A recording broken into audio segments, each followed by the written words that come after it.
उपाध्याय, आप कहिए अमर रहे, अमर रहे। दीनदयाल उपाध्याय, दीनदयाल उपाध्याय, दीनदयाल उपाध्याय। कार्यक्रम में उपस्थित भारतीय जनता पार्टी के राष्ट्रीय अध्यक्ष श्रीमान जेपी नड्डा जी,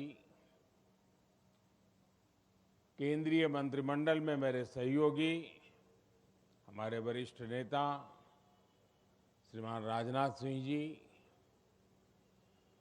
पार्टी के अन्य सभी पदाधिकारीगण एवं साथियों, आज हम सबके प्रेरणा स्रोत दीनदयाल उपाध्याय जी की जन्म जयंती का पावन अवसर, एक प्रेरक अवसर हम सबके लिए हमेशा प्राण शक्ति देता आया है। आज सुबह मुझे जयपुर में धानक्या रेलवे स्टेशन के पास जाने का सौभाग्य मिला। जब राजस्थान में भाजपा सरकार थी तो वहां पंडित दीनदयाल उपाध्याय राष्ट्रीय स्मारक का निर्माण हुआ था। आज मैंने कुछ समय वहां बिताया। मेरा आप सबसे आग्रह है कि जब भी आपका जयपुर जाना हो, कुछ समय निकाल करके वहां जरूर जाइए। बहुत ही अच्छे ढंग से दीनदयाल जी के जीवन को समझने के लिए वहां पर कुछ प्रयास किया गया है और हम जो उनकी प्रेरणा को लेकर के चल रहे हैं, हमारे मन में हमेशा रहना चाहिए। कम से कम दो स्थान में जरूर कहूंगा आपको। एक, जो स्थान रेलवे की एक छोटी सी कुटीर में दीनदयाल जी का जन्म हुआ था, जहां आजकल एक म्यूजियम बना हुआ है, और दूसरा, जहां दीनदयाल जी ने अंतिम श्वास लिया, वो भी रेल की पटरी थी। वहां भी दीनदयाल जी का एक स्मारक काशी से बहुत दूर नहीं है। जब भी हमें जाने का मौका मिले, कुछ पल वहां जाकर के बितानी चाहिए। मुझे पूरा विश्वास है कि आप सभी जरूर इन दोनों स्थानों पर समय निकाल कर जाएंगे। और मुझे हमेशा एक बात का गर्व होता है कि जिस दीनदयाल जी के विचारों को लेकर के हम जी रहे हैं, उनसे प्रेरणा पाकर के जी रहे हैं, मेरे लिए वो बहुत महान व्यक्तित्व, उनके चरणों में बैठने का सौभाग्य मिलना, ये अपने आप में बहुत बड़ी बात है। लेकिन कभी कभी लगता है कि उनका जीवन भी रेल की पटरी से जुड़ा हुआ था। मेरा जीवन भी रेल की पटरी से जुड़ा हुआ रहा।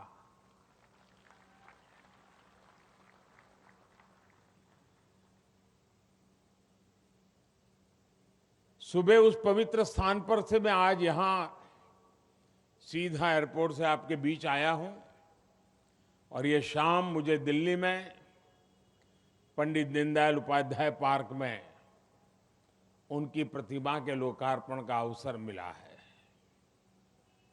और कितना अद्भुत सुखद संयोग हम देख रहे हैं। एक और, ये दीनदयाल उपाध्याय पार्क है और सामने ही भारतीय जनता पार्टी का कार्यालय है।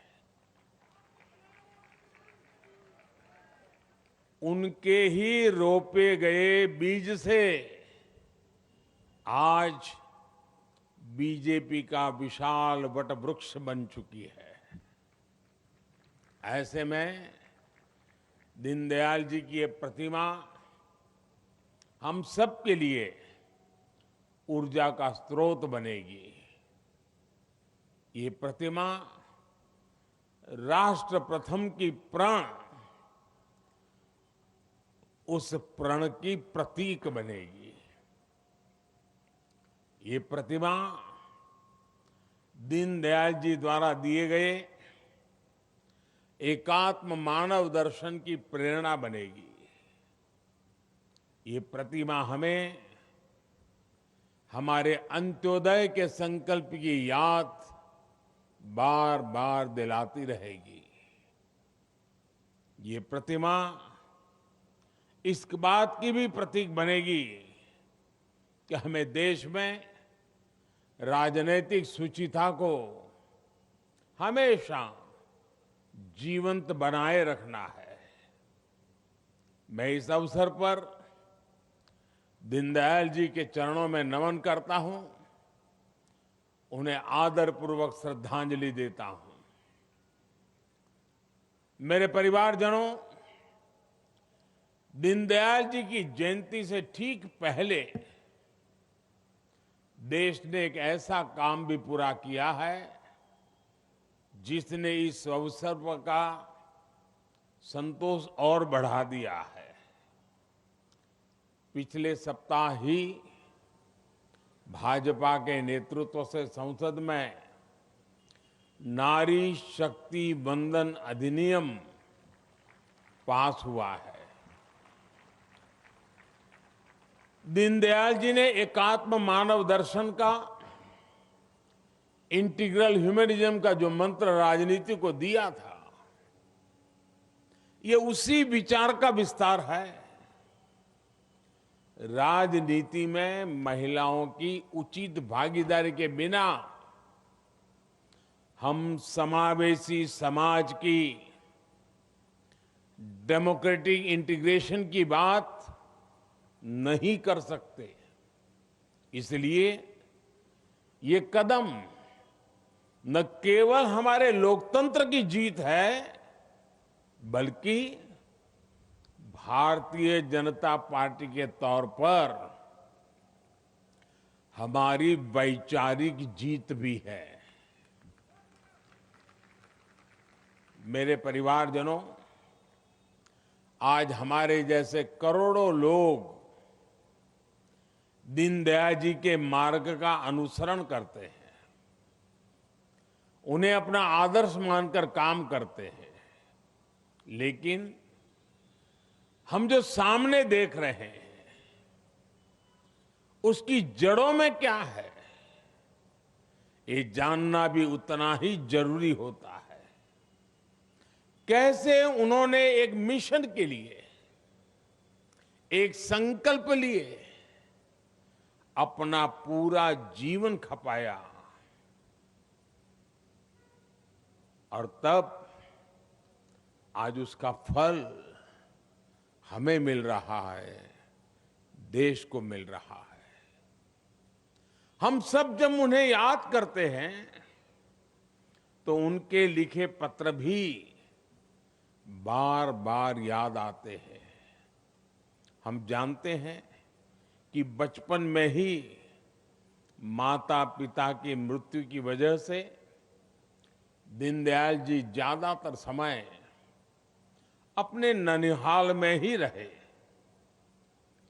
एक बार दीनदयाल जी ने अपने मामा को एक पत्र लिखा था,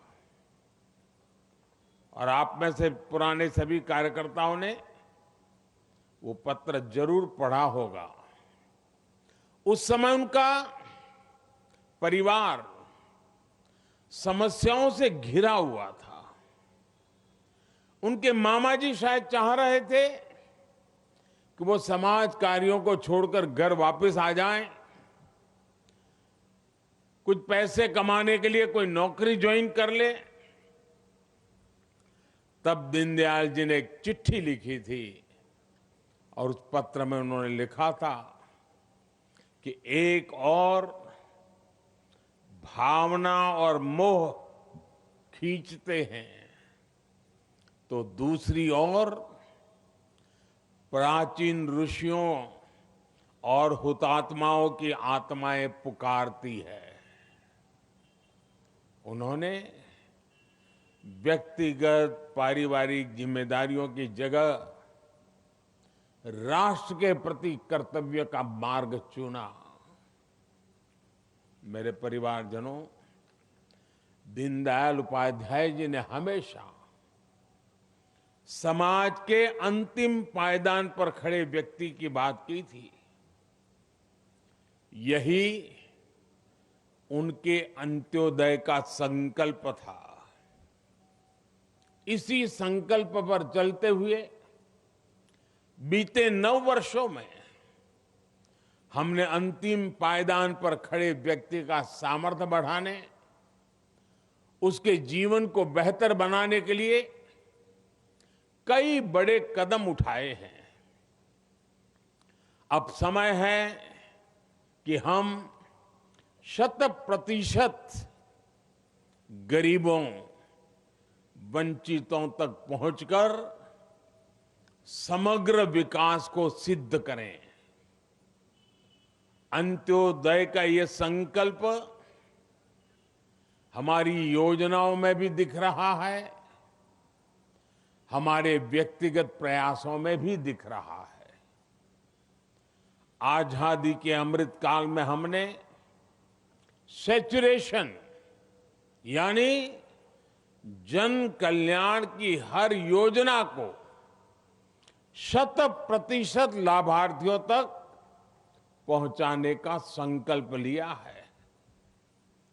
सैचुरेशन तक पहुंचने के इस अभियान का मतलब है भेदभाव की सारी गुंजाइश को खत्म करना, तुष्टीकरण की आशंकाओं को समाप्त करना, स्वार्थ के आधार पर लाभ पहुंचाने की प्रवृत्ति को खत्म करना और समाज की आखिरी पंक्ति में खड़े आखिरी व्यक्ति तक सरकारी लाभ पहुंचे, ये सुनिश्चित करना। और यही तो है अंत्योदय। जब सरकारी मशीनरी खुद ये लक्ष्य बना ले कि उसे हर पात्र व्यक्ति तक पहुंचना है, तो फिर पक्षपात, भेदभाव टिक ही नहीं पाता। इसलिए हमारा ये सेवा अभियान सोशल जस्टिस, सामाजिक न्याय का बहुत बड़ा माध्यम है और यही सच्ची पंथ निरपेक्षता है, सच्चा सेक्युलरिज्म है। साथियों, मैं हमेशा से ही कार्यकर्ताओं से दीनदयाल जी के 7 सूत्रों को जीवन में उतारने का आग्रह करता हूं। आज फिर से इन सूत्रों को याद करने का दिन है। ये सूत्र है सेवा भाव, संतुलन, संयम, समन्वय, सकारात्मक, संवेदना और संवाद। इस समय देश में हम कर्तव्य काल उस राह पर चल पड़े हैं। इस समय तो ये सूत्र और भी सामयिक हो जाते हैं। आज देश में जितनी भी योजनाएं चल रही हैं, उसमें हमारे कार्यकर्ताओं का सेवा भाव, समन्वय और संवेदना, इनका प्रभाव और बढ़ा सकती है। सेवा भाव से अगर हमारे कार्यकर्ता लोगों के सुख दुख से जुड़ेंगे तो योजनाओं के विस्तार को नई ताकत मिलेगी। हमारे हर कार्यकर्ता को संवेदना के साथ योजनाओं को समझना और उनको हर व्यक्ति तक पहुंचाने की कोशिश करनी होगी। कार्यकर्ता को दो स्तर पर संवाद बनाकर रखना है। पहला, सरकार के स्तर पर, जिससे उन्हें योजनाओं के बारे में पता चल सके। आपको ये पता रहेगा कि आपके इलाके में किन योजनाओं की जरूरत है। इसके लिए आपको नमो ऐप और mygov.in से मदद मिल जाएगी। दूसरा स्तर जो ज्यादा महत्वपूर्ण है, वो जनता जनार्दन से संवाद बनाने का। आप सामान्य मानवी से संवाद करें, उन्हें बताएं कि आपके लिए इस तरह की योजना चल रही है। जितना अधिक संवाद करेंगे, उतना ही योजनाओं को अंतिम व्यक्ति तक पहुंचाने में आसानी होगी। हमें इसी सकारात्मक सोच से आगे बढ़ना है। साथियों, जब हम बड़े सपने देखते हैं, बड़े लक्ष्यों के लिए प्रयास करते हैं और सबको साथ लेकर चलते हैं, तो हमारी सक्सेस का स्केल भी बहुत बड़ा हो जाता है। सार्वजनिक सफलता हमेशा व्यक्तिगत सफलता से कहीं ज्यादा गौरव की अनुभूति करवाती है। आप भी देख रहे हैं कि आज जब भारत ने अपने सामर्थ्य से अपनी छवि को बदला है, तो विदेशों में एक आम भारतीय को भी सम्मान की दृष्टि से देखा जाता है। अभी हाल में ही सोशल मीडिया पर आपने देखा होगा, चंद्रयान-3 की सफलता के बाद विदेशों में लोग आम भारतीयों को बधाई दे रहे हैं। G20 के बाद भी पूरी दुनिया में जिस तरह भारत की वाहवाही हुई है, उससे हर भारतवासी का सम्मान और बढ़ा है। और ये मुकाम हासिल करने के लिए भारत को अपनी पहचान, अपने मूल्य बदलने नहीं पड़े, बल्कि हमने भारतीय संस्कृति को पूरे गौरव के साथ दुनिया के सामने रखा। यही दीनदयाल जी का वो सपना है जिसे आज हम पूरा कर रहे हैं। साथियों, दशकों तक हमारे यहां सार्वजनिक संसाधनों और समाज का उपयोग निजी राजनीतिक स्वार्थ के लिए होता रहा। लेकिन आज हमें चाहिए कि हम व्यक्तिगत संसाधनों का उपयोग भी इस तरह से करें कि उससे देश के विकास के लिए रास्ते खुले। आज भारत आत्मनिर्भर होने के जिस संकल्प के साथ आगे बढ़ रहा है, वोकल फॉर लोकल के मंत्र को बढ़ा रहा है, वो इसी विजन का विस्तार है। जब हम देश के भीतर अलग अलग राज्यों में टूरिज्म के लिए जाते हैं, तो इससे फायदा देश के लोगों को होता है। जब हम स्थानीय उत्पाद खरीदते हैं, तो इससे फायदा देश के लोगों का होता है। जब हम खादी खरीदते हैं, हैंडलूम खरीदते हैं, हैंडीक्राफ्ट खरीदते हैं, तो इस उत्पादों का बढ़ावा और उसके कारण हर घर में चलने वाले छोटे छोटे उद्योग, गांवों में चलने वाले छोटे उद्योग, गरीबों की मेहनत से पलते हुए उद्योग, उन्हें एक नई ताकत मिलती है, उनको आर्थिक लाभ भी पहुंचता है और इससे देश के लोगों का फायदा होता है। जब हम स्वच्छता को बढ़ावा देते हैं, गंदगी नहीं फैलाते, तो इससे देश स्वच्छ बनता है।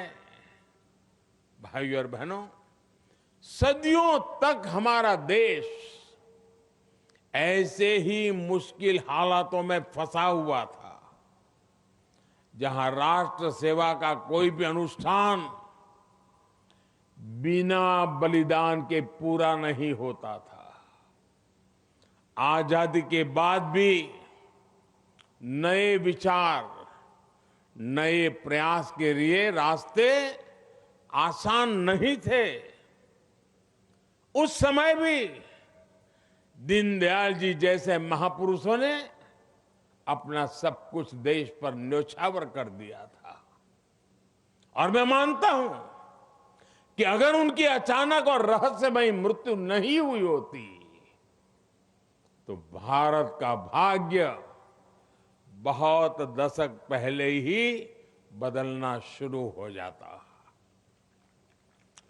जिस व्यक्ति के विचार उनकी मृत्यु के बाद आज भी इतना प्रभावी हो, वो अगर कुछ समय और जीवित रहते तो भारत में परिवर्तन की एक नई आंधी उठ खड़ी होती। साथियों, आजादी के अमृत काल में हम अपने सपनों को पूरा करते हुए देश को विकास की नई ऊंचाई पर लेकर जा रहे हैं। ये सुख हमें अतीत के बलिदानों की वजह से मिला है।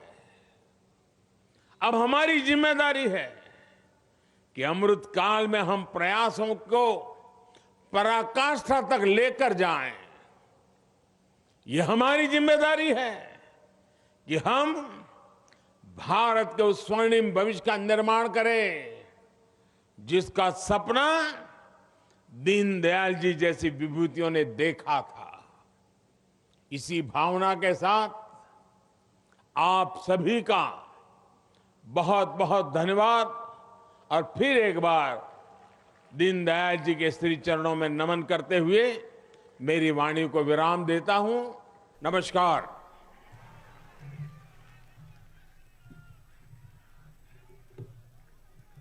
धन्यवाद आदरणीय प्रधानमंत्री जी। माननीय राष्ट्रीय अध्यक्ष श्री जगत प्रकाश नड्डा जी से निवेदन है कि प्रतिमा का लघु रूप देकर आदरणीय पंडित दीनदयाल उपाध्याय जी की मूर्ति को यादों में रखने के लिए आदरणीय प्रधानमंत्री जी को भेंट करें। प्रधानमंत्री जी का कोटि कोटि धन्यवाद दिल्ली के परिवार से, जिन्होंने दिल्ली की सबसे बड़ी ऊंची मूर्ति आज दिल्ली के कार्यकर्ताओं का प्रेरणा स्रोत बढ़ाने के लिए हमें दी है। आपका बहुत बहुत धन्यवाद। भारत माता की। पंडित दीनदयाल उपाध्याय जी। भारत माता की। वंदे वंदे वंदे। भारत माता की। पंडित दीनदयाल उपाध्याय जी। पंडित दीनदयाल उपाध्याय जी। आदरणीय प्रधानमंत्री जी प्रस्थान करते हुए